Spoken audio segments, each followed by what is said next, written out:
स्वागत है दोस्तों, आज हम लेकर आए हैं फिल्म 11 फीट। यह कहानी भरी है ट्विस्ट और टर्न्स से और इसका अंत कोई नहीं समझ पाएगा। कहानी शुरू होती है चेन्नई के एक सुनसान इलाके से, जहां एक नकाबपोश व्यक्ति अपनी कार में आता है। कार में एक शव होता है जिसे वह पेट्रोल डालकर पूरी तरह जला देता है। शव इस तरह जलाया गया है कि पहचानना नामुमकिन हो गया। पुलिस को यह लाश मिलती है। अब देखना है क्या पुलिस असली अपराधी तक पहुंच पाती है या नहीं। दूसरी तरफ एक बैंक में कुछ नकाबपोश लोग घुसते हैं और बंदूक की नोक पर सभी को बंधक बना लेते हैं। मैनेजर डर के मारे लॉकर खोल देता है और पैसे दे देता है। सिक्योरिटी गार्ड मौका देखकर एक बदमाश पर हमला करता है, लेकिन वह बदमाश गार्ड को गोली मार देता है। बैंक लूटने के बाद सभी अपराधी वहां से फरार हो जाते हैं। जैसे ही असिस्टेंट कमिश्नर अरविंद को खबर मिलती है, वह बिना समय गवाए सीधे अपराधियों के ठिकाने पर पहुंचता है। सभी हैरान रह जाते हैं कि उसे ठिकाने का पता कैसे चला। अरविंद बताता है कि बैंक में रखे गहनों में अंडरकवर एजेंट्स ने ट्रैकिंग डिवाइस लगाए थे। इसके बाद अरविंद सभी अपराधियों की जमकर पिटाई करता है और फिर बाकी पुलिस वालों को बुलाकर उन्हें गिरफ्तार करवा देता है। अरविंद का रिकॉर्ड है कि वह आज तक इसी वजह से वह लोगों के बीच बहुत प्रसिद्ध है। उधर नकाबपोश लोग एक के बाद एक लोगों की हत्या कर रहे हैं और उनके शवों को जला रहे हैं। अब तक कुल 6 लोग मारे जा चुके हैं और सभी की हत्या एक ही तरीके से की गई है, जलाकर। इस केस की जांच ऑफिसर कुमार कर रहे हैं, लेकिन अभी तक उन्हें ना कोई सुराग मिला है, ना ही मारे गए लोगों की पहचान हो पाई है। इस वजह से उन पर ऊपर से काफी दबाव है। एक रात कुमार को एक अनजान नंबर से कॉल आता है। कॉलर बताता है कि एक और लाश मिली है। जैसे ही कुमार उस जगह पहुंचते हैं, नकाबपोश आदमी की कार अचानक कुमार का पीछा करने लगती है। कुमार बचने की कोशिश करते हैं, लेकिन उनकी कार एक एक्सीडेंट का शिकार हो जाती है। उन्हें तुरंत अस्पताल में भर्ती कराया जाता है। अब कुमार की हालत ऐसी नहीं रहती कि वो केस पर दोबारा काम कर सके, इसलिए यह जिम्मेदारी दी जाती है असिस्टेंट कमिश्नर अरविंद को। यह अब तक का सबसे खतरनाक केस है जो पुलिस ने कभी नहीं सुलझाया। अरविंद के साथ इस केस में उनका असिस्टेंट मनोहर भी होता है, जो पहले कुमार के साथ इस केस में शामिल था। मनोहर अरविंद को बताता है कि इस अपराधी ने अपने पीछे कोई भी सबूत नहीं छोड़ा है। ऐसा लग रहा है जैसे उसे पकड़ना नामुमकिन है, लेकिन अरविंद कहता है कोई भी अपराध परफेक्ट नहीं होता, बस हमारी नजरें धोखा खा जाती हैं। हम उन चीजों को नजरअंदाज कर देते हैं जो हमारे सामने होती हैं। तभी मनोहर को अपने घर से कॉल आता है। उसका छोटा बेटा खाना नहीं खा रहा होता। मनोहर अरविंद से कहता है कि उसकी पत्नी कुछ समय पहले गुजर चुकी है और बेटा बहुत दुखी रहता है। वो दिन भर काम में रहता है और उसे डर है कि अगर उसके बेटे को कुछ हो गया तो बच्चा सहन नहीं कर पाएगा, इसलिए उसे अभी घर जाना पड़ेगा। अब अगले सीन में जब अरविंद पुलिस स्टेशन जा रहा होता है तो उसकी कार रास्ते में खराब हो जाती है। वो सड़क किनारे गाड़ी रोकता है और लिफ्ट मांगता है, लेकिन जैसे ही वो देखता है कि कार में संजना बैठी है, उसका मूड खराब हो जाता है। उसे लगता है ये यहाँ फिर से क्यों आ गई। यहाँ से कहानी कुछ समय पहले की ओर जाती है, जब अरविंद और संजना की पहली मुलाकात हुई थी। असल में संजना एक रेस्टोरेंट में एक लड़के से मिलने आई थी, जिससे उसके माता पिता ने शादी की बात चलाई थी। उसे पता था कि वह लड़का ग्रे शर्ट पहन कर आएगा। संजना एक ग्रे शर्ट पहने लड़के की टेबल पर बैठ जाती है। वह लड़का और कोई नहीं बल्कि अरविंद था। संजना उसे शादी वाला लड़का समझ लेती है, जबकि असली लड़का कोई और था। यहीं पर संजना को अरविंद से पहली नजर में प्यार हो जाता है। अरविंद साफ करता है कि वह वो लड़का नहीं है, लेकिन संजना कहती है कि अब जो भी हो उसे उसी से प्यार हो गया है और वह उसी से शादी करेगी। तभी कुछ गुंडे वहाँ पहुँचते हैं जो अरविंद को मारने आए होते हैं, क्योंकि अरविंद ने इनके बॉस को जेल भेजा था। अरविंद सभी को वहीं मारता है। तभी संजना को पता चलता है कि अरविंद एक पुलिस अफसर है और इससे वह और भी प्रभावित हो जाती है, लेकिन अरविंद उसे नजरअंदाज करके चुपचाप वहां से चला जाता है। अब वर्तमान में जब उसके पास कोई विकल्प नहीं होता तो उसे संजना से लिफ्ट लेनी पड़ती है, जिससे संजना बहुत खुश हो जाती है। दूसरी ओर वही नकाबपोश आदमी एक आदमी को बस स्टॉप पर बिजली का झटका देकर बेहोश करता है और फिर उसे अपनी पुरानी मर्सिडीज कार में डालकर ले जाता है। वह बिल्कुल एक साइको किलर की तरह है, जिसे दूसरों को तकलीफ देकर मजा आता है। अगली सुबह उस आदमी की जली हुई लाश एक बंद फैक्ट्री में मिलती है। शव को फॉरेंसिक के लिए भेजा जाता है। यहीं से केस में पहली और सबसे बड़ी ब्रेक थ्रू मिलती है। उस लाश की एंकल सर्जरी हुई थी और डॉक्टरों को उसके अंदर से एक सर्जरी प्लेट मिलती है, जिस पर कंपनी का नाम लिखा होता है। अरविंद तुरंत उस ऑर्थोपेडिक डॉक्टर से मिलने जाता है और उस प्लेट के बारे में पूछता पूछता है। डॉक्टर बताता है कि ये कंपनी केवल 40 प्लेट्स ही बनाई थी। वो अन्य अस्पतालों से संपर्क करके उन 40 मरीजों की जानकारी अरविंद को भेज देगा। अरविंद उसे धन्यवाद देता है। उसी अस्पताल में अरविंद को मनोहर भी दिखता है, जो डॉक्टर से बात करके बहुत परेशान होकर बाहर निकलता है। अरविंद बिना बताए डॉक्टर से पूछता है कि मनोहर को क्या हुआ है। डॉक्टर बताता है कि उसे एक दुर्लभ हार्ट डिजीज है, जिसके लिए जल्द से जल्द हार्ट ट्रांसप्लांट जरूरी है, लेकिन अभी तक कोई डोनर उपलब्ध नहीं है। अगर जल्दी ट्रांसप्लांट नहीं हुआ तो मनोहर का बच पाना मुश्किल है। बेचारा अरविंद ये सुनकर बहुत दुखी हो जाता है। उसे महसूस होता है कि मनोहर अपनी हालत छोड़कर सिर्फ अपने बेटे की चिंता कर रहा है। अब डॉक्टर 40 लोगों की पूरी डिटेल अरविंद को भेजता है। अरविंद सभी प्रोफाइल्स ध्यान से पढ़ता है और 7 ऐसे लोगों को शॉर्टलिस्ट करता है जिनमें से कोई एक जली हुई लाश हो सकता है। अरविंद एक एक करके सभी 7 लोगों से मिलता है। 6 लोग जिंदा मिलते हैं, लेकिन जब वो 7वें शख्स शुभंकर से मिलता है तो हैरानी होती है कि वो भी जिंदा है। शुभंकर के चाचा के शरीर पर भी सर्जरी के निशान हैं। अरविंद शुभंकर से सवाल करता है, लेकिन वह हर सवाल का जवाब हिचकिचाते हुए देता है, जैसे कुछ छुपा रहा हो। अरविंद उसे पानी लाने भेजता है और तब तक घर की अच्छी तरह तलाशी लेता है, फिर वहाँ से चला जाता है। अगले सीन में एक और जली हुई लाश मिलती है। इस बार यह लाश किसी अज्ञात लड़की की है। न उसकी कोई पहचान है, न ही किसी ने उसकी गुमशुदगी की रिपोर्ट दर्ज करवाई है। लेकिन तभी अरविंद को एक भिखारी के बारे में पता चलता है, जो अजीब अजीब बातें कर रहा था। वह कहता है कि कल रात एक नकाबपोश आदमी बस स्टॉप के पास एक लड़की को उठा ले गया। अरविंद उससे पूछता है, क्या तुम उस लड़की को पहचानते हो? भिखारी कहता है, हाँ, मैंने उसे पहले भी देखा है। वो रोज स्कूटर पर आती जाती थी। अरविंद को ये सुनकर हैरानी होती है। अगर लड़की के पास स्कूटर था तो वो बस स्टॉप पर क्या कर रही थी? हो सकता है कि उसका स्कूटर खराब हो गया हो और वो उसे आसपास कहीं गैरेज में रिपेयर कराने आई हो। अरविंद पास के गैरेज में जाता है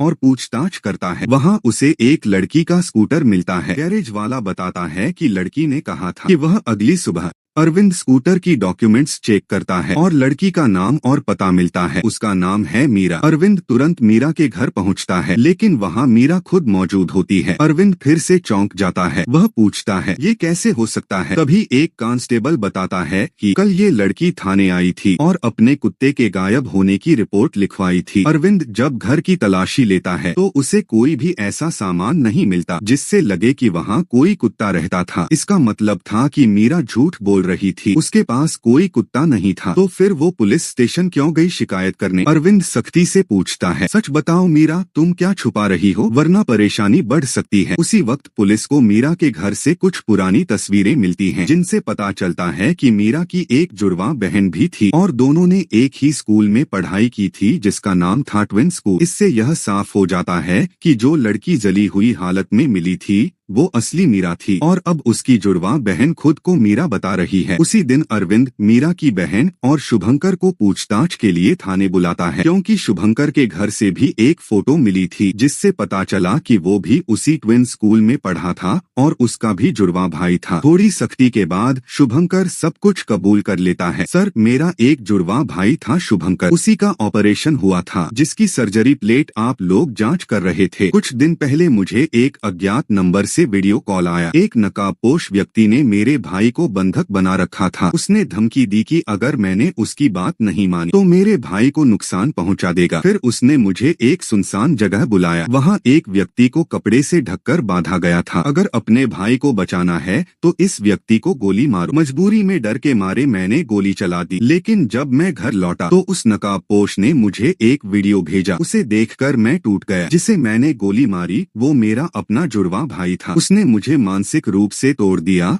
और अब वीडियो से ब्लैकमेल कर रहा है। उसका कहना है कि अब मुझे अपने भाई की पहचान अपनानी होगी और सबको बताना होगा कि मेरा कोई जुड़वा भाई कभी था ही न। अगर मैंने ये बात किसी को बताई तो मुझे इसका गंभीर अंजाम भुगतना पड़ेगा। अब बड़ा सवाल ये है, वो नकाबपोश आखिर चाहता क्या है? क्या ये सब जुड़वा लोगों के पीछे एक सोची समझी साजिश है? क्या अरविंद इस रहस्य को सुलझा पाएगा? अगर मैं कोशिश करूंगा तो वह मुझे वीडियो भेजकर ब्लैकमेल करेगा और जेल भेज देगा, कहकर कि उसने मुझसे कहा था। इसी वजह से मैंने तुमसे पहले झूठ बोला था कि मैं शुभंकर हूँ। दोस्तों, मीरा की बहन भी बताती है कि उसने अपनी बहन को खुद ही मार दिया था। वो कहती है, मैंने पुलिस में शिकायत करने की कोशिश की लेकिन वह नकाबपोश आदमी तुरंत मुझे रोक देता था। कहता था कि अगर मैं पुलिस के पास गई तो मुझे भी मार डाला जाएगा। वह हमेशा मेरी नजर रखता है, इसलिए मैंने झूठी रिपोर्ट कराई कि मेरा कुत्ता खो गया है, ताकि पुलिस को शक न हो। फिर अरविंद पूछता है, क्या तुम दोनों का उस नकाबपोश आदमी से कोई संबंध है? क्योंकि लगता है कि वह तुम्हें दोनों को अच्छी तरह जानता है, इसलिए उसने इतनी परफेक्ट योजना बनाई। दोनों कहती हैं, हम और हमारे जुड़वा भाई बहन एक ही ट्विन स्कूल में पढ़ते थे। अरविंद पूछता है, क्या तुम लोगों को किसी पर शक है? कोई ऐसा जिसे तुम लोग अपना दुश्मन समझते हो और जिसने गुस्से में ये सब किया हो? दोनों कहती हैं, हमारे क्लास में एक लड़का था जिसका नाम बेंजामिन था, हम उस पर शक करते हैं। अब दोस्तों, अरविंद को मीरा की बहन के मोबाइल से संजना की भी फोटो मिलती है। मीरा की बहन बताती है कि संजना भी उसी ट्विन स्कूल में पढ़ती थी जहां उसकी जुड़वा बहन पढ़ती थी। अरविंद का शक सीधे उसी ट्विन स्कूल पर टिक जाता है। दोस्तों, अब सवाल यह उठता है कि जो भी लोग अब तक जलाकर मारे गए हैं, क्या वे सभी ट्विन स्कूल के छात्र थे? शायद ट्विन स्कूल में सिर्फ जुड़वा बच्चे ही पढ़ते थे। वह नकाबपोश आदमी उन सभी जुड़वा बच्चों को निशाना बना रहा था, उनके भाई बहनों को मार रहा था और मामले को दबा रहा था। इसी वजह से न तो किसी के गुम होने की खबर आई और न ही मृतकों की पहचान हो पाई। इसलिए दोस्तों, अरविंद ट्विन स्कूल जाता है ताकि वह बेंजामिन के बारे में जान सके कि वह कौन है और क्या वह सच में कातिल है। अरविंद ट्विन स्कूल पहुंचता है और वहां की प्रिंसिपल दीपिका से मिलता है। अरविंद उनसे बेंजामिन के बारे में सारी जानकारी मांगता है, तो दीपिका बताती है कि दरअसल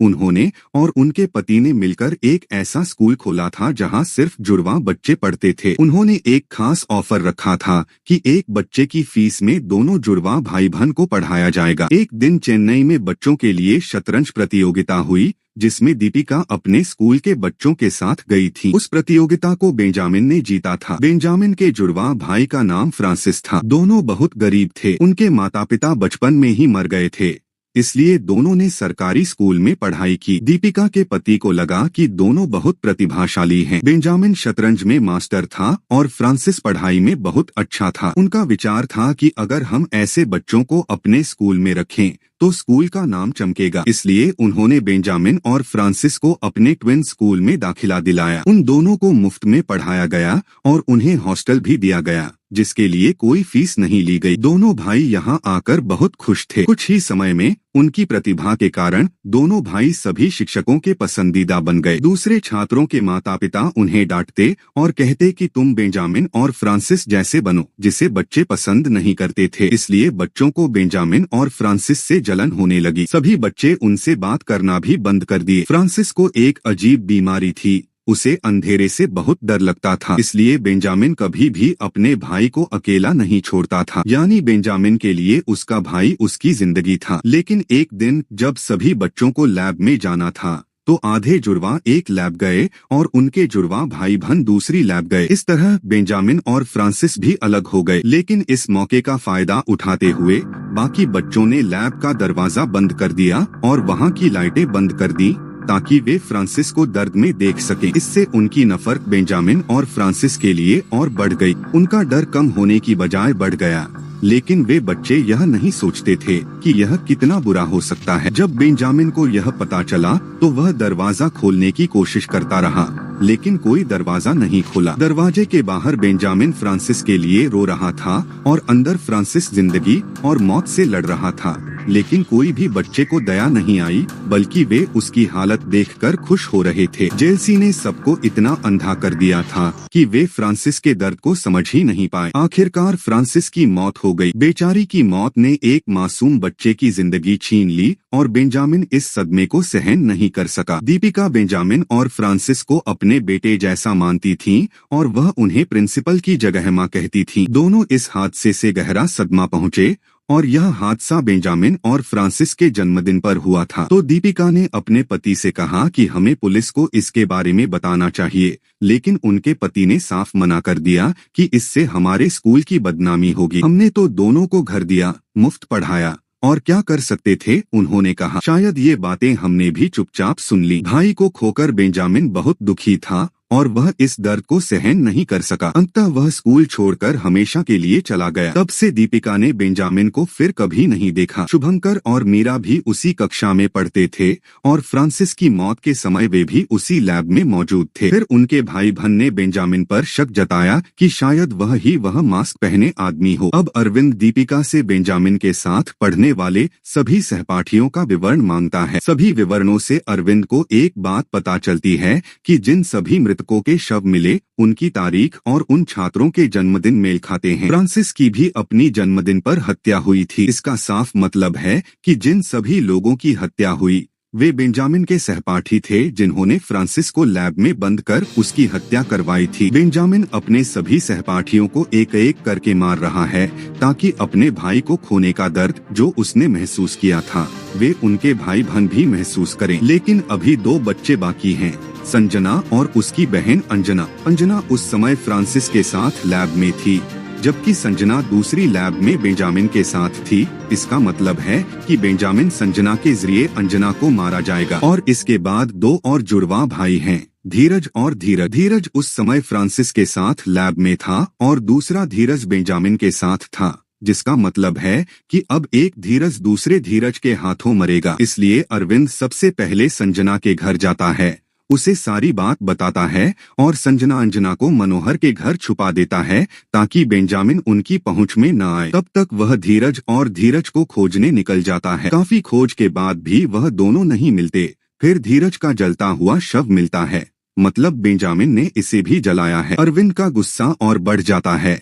यह देखकर उसे भी पछतावा होता है कि वह धीरज को बचा नहीं सका। अब बेंजामिन के अंजना तक पहुंचने से पहले अरविंद को कुछ करना होगा। तभी दोस्त कुमार भी होश में आता है, वही अधिकारी जो पहले बेंजामिन के मामले में लगा था। कुमार अरविंद को बुलाता है और कहता है कि तुम्हें सावधान रहना होगा क्योंकि मेरा हादसा भी उसी मास्क पहने आदमी की वजह से हुआ था। अब तुम्हें उसका केस सुलझाना होगा। अरविंद को यह सुनकर थोड़ी चिंता होती है कि अब वह खुद इस समस्या को सुलझाने वाला है, लेकिन उसने खुद चाहा था कि कम से कम एक बार बेंजामिन का सामना उससे हो। मैं उसे नहीं छोड़ूंगा। फिर दीपिका अरविंद को कॉल करती है और कहती है, देखो मैं तुम्हें बेंजामिन के बारे में कुछ और बताना चाहती हूँ, लेकिन तुम्हें वादा करना होगा कि तुम उसके साथ जो भी करोगे वह सिर्फ कानून के मुताबिक करोगे।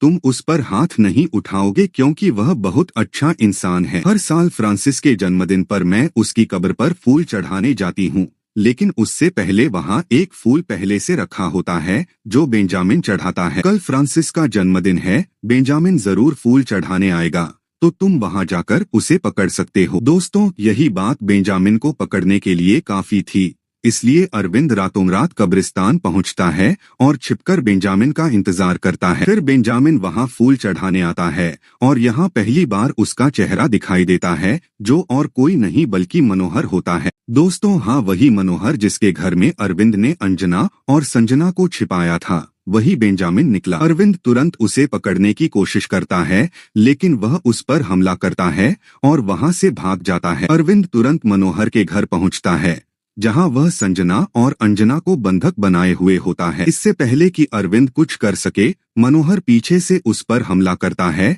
और उसे बेहोश कर देता है और फिर अंजना को अपने साथ ले जाता है। होश में आने के बाद अरविंद संजना को लेकर अंजना को ढूंढने निकलता है और फिर उसे बेंजामिन की कार एक बंद मॉल के पास दिखाई देती है। जब अरविंद मॉल में जाता है तब मनोहर वहां आता है और उस पर हमला करने की कोशिश करता है। दोनों के बीच जबरदस्त लड़ाई होती है। इसी बीच संजना अंजना को ढूंढने में लगी होती है, लेकिन तभी मनोहर लिफ्ट में घुस जाता है और नीचे के फ्लोर पर जाकर संजना को गोली मारने की योजना बनाता है। तब अरविंद अपनी बंदूक संजना को देता है और कहता है कि मनोहर लिफ्ट में नीचे आ रहा है, जैसे ही लिफ्ट खुले उसे गोली मार देना। संजना घबराई हुई थी, इसलिए जैसे ही दरवाजा खुलता है वह डर के मारे बिना देखे गोली चला देती है, जहां उसके सामने मनोहर नहीं बल्कि अंजना खड़ी थी। दोस्तों, संजना ने अपनी ही बहन को गोली मार दी। यह देखकर वह लड़की सदमे में चली जाती है और तभी वहां कुमार आता है। वह अरविंद से कहता है कि अब बहुत हुआ तुम्हारा ड्रामा, मैं जानता हूं कि बेंजामिन और कोई नहीं बल्कि तुम खुद हो। ओह माय गॉड दोस्तों,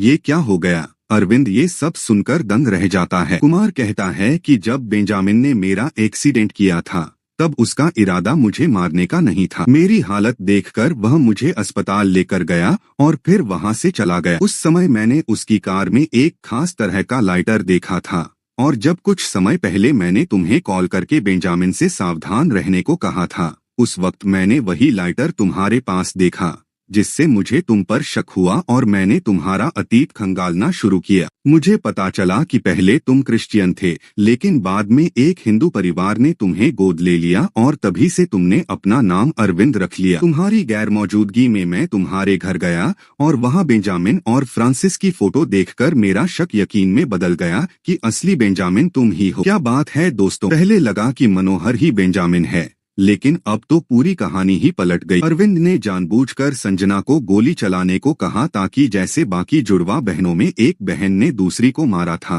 वैसे ही संजना भी अपनी बहन को मार दे। संजना उससे प्यार करती थी, लेकिन अब उसे पता चल चुका है कि अरविंद कितना बड़ा शैतान है। यहाँ दोस्तों फिल्म का मुख्य हीरो ही असली विलेन निकला। कमाल हो गया। अब अरविंद से पूछताछ होती है तो वह कहता है कि मनोहर की कोई गलती नहीं है, मैंने ही उससे कहा था कि वह बेंजामिन बने और अगर उसने मना किया तो मैं उसके बेटे को मार दूंगा, ऐसा मैंने उसे धमकाया था। मैं अपने सारे गुनाह कबूल करता हूँ। बेंजामिन यानी अरविंद ने उन सभी क्लासमेट्स को मार डाला था जो उस समय फ्रांसिस की मौत के जिम्मेदार थे, इसलिए कोर्ट अरविंद को फांसी की सजा देती है। जैसे ही कोर्ट की कार्रवाई खत्म होती है, एक आदमी कुमार से टकरा जाता है। कुमार उसे देखकर कहता है, तुम वही आदमी हो जिसने बैंक लूटा था, तो तुम बाहर कैसे आ गए, तुम्हें किसने छोड़ा? वह आदमी कहता है, नहीं नहीं सर, वो मेरा भाई धीरण था जिसे आप लोगों ने जेल में बंद किया था। मैं धीरण का जुड़वा भाई हूँ। धीरण। ये सुनते ही कुमार के पैरों तले जमीन खिसक जाती है।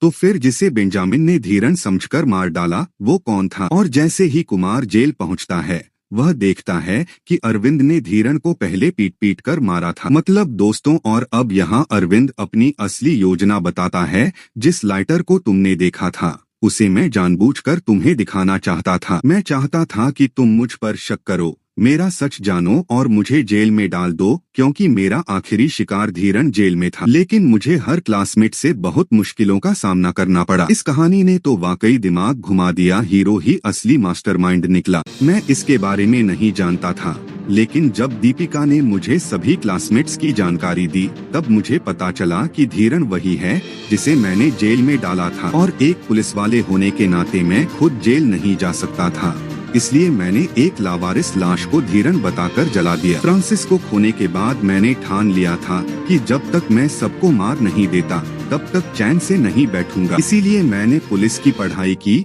ताकि मैं अपने ही गुनाहों के केस को खुद सुलझा सकूं और किसी को मुझ पर शक न हो। मैंने जानबूझकर शुभंकर को बाद में मारा ताकि कोई भी उसकी पहचान सर्जरी प्लेट से न कर सके। और मुझे पता था कि तुम लोग इस केस को सुलझा नहीं पाओगे और ये केस मुझे मिलेगा, और वही हुआ। अब मेरे जीवन का मकसद पूरा हो गया है। मैंने उन सभी को मार दिया जो मुझे मेरे भाई से दूर करने के जिम्मेदार थे। यह सब कहने के बाद अरविंद बहुत सारी नींद की गोलियां खा लेता है और अपनी जान दे देता है ताकि वह मरने के बाद अपने भाई से मिल सके। मरने से पहले वह डॉक्टरों से कहता है कि उसका दिल मनोहर के लिए एक परफेक्ट डोनर है, इसलिए उसकी मौत के बाद उसका दिल मनोहर को दे दिया जाए ताकि वह अपने बेटे के साथ बाकी की जिंदगी सुकून से बिता सके और उसे वह दर्द न सहना पड़े जो अरविंद ने अपने भाई को खोने के बाद सहा। मनोहर अब ठीक हो चुका है और वह हर साल अपने बेटे के साथ फ्रांसिस और बेंजामिन की कब्र पर फूल चढ़ाने आता है और उनके लिए प्रार्थना करता है। बेंजामिन की कब्र फ्रांसिस की कब्र के पास बनाई गई थी और बेंजामिन ने दीपिका को एक पत्र भी भेजा था जिसमें सिर्फ माँ लिखा था, क्योंकि दीपिका उसकी जिंदगी में माँ बनकर आई थी। यह पढ़कर दीपिका बहुत ज्यादा रोने लगती है। दोस्तों, फिल्म में बहुत सारे ट्विस्ट थे, लेकिन यह बहुत ही भावुक भी थी। तो आपको यह फिल्म कैसी लगी? हम मिलेंगे आपसे अगली वीडियो में। अपना ख्याल रखिए। धन्यवाद देखने के लिए।